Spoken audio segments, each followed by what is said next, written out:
তোমাদের কাছে সত্য কথা বলছি, কারণ সত্য এমনই একটা যে যেটাকে তুলে ধরলে সমস্ত কাজ পূরণ করা যায়। আমেন। তার জন্য প্রভু যিশু আমাদেরকে সবসময় সত্য হিসাবেই মান্য করে সেই কথাগুলো বলেছেন। তোমরা ক্রন্দন করবে,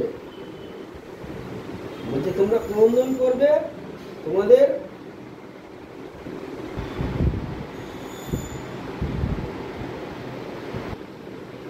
মানে তোমরা জীবনে তোমাদের চোখের জলও আসবে, তোমরা শোকার্ত হবে, আর তোমাদের জীবনে নানা রকম দুঃখও আসবে। এই দুঃখের মধ্যে বলছে প্রভুর আরাধনা করো, প্রভুকে হৃদয় থেকে ডাকো, হালেলুয়া, যেন সেইরূপ তোমরা তৈরি হও। যতই দুঃখ আসুক না কেন, সেই দুঃখ আমি আনন্দে উপভোগ করবো।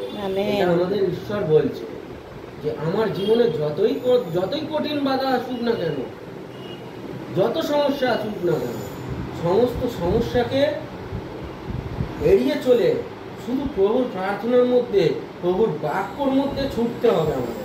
এটাই আমাদের প্রভু বোঝাচ্ছে। হালেলুয়া। বলছে দুঃখ তখনই আমাদের আনন্দে পরিণত হবে। আমেন।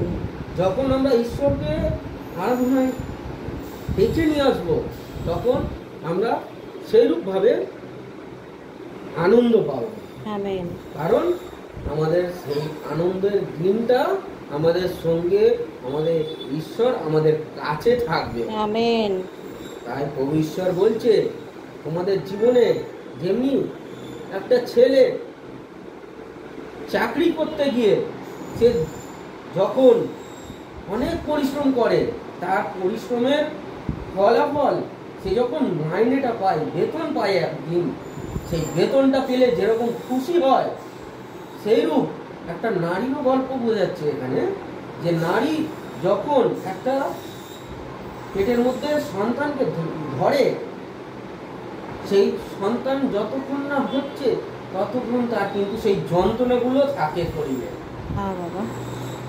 সেই জন্য প্রভু আমাদেরকে বুঝিয়ে দিচ্ছে তার বাক্য দ্বারা যে স্বয়ং প্রভুতে বিশ্বাস করো আর প্রভুর আরাধনা করো। আমেন। স্বয়ং প্রভুর বাক্যকে নিয়ে চলো। হালেলুয়া। সমস্ত দুঃখ, সমস্ত কষ্ট, সমস্ত যন্ত্রণা আনন্দে উপভোগ করবে। আমেন। তখনই তোমার জীবনে সেই নারী যখন প্রসব করিয়ে একটা সন্তানের জন্ম দিল, তখন তার যত যন্ত্রণা ছিল সেই যন্ত্রণাগুলোকে পুরোপুরি ভুলে গেল।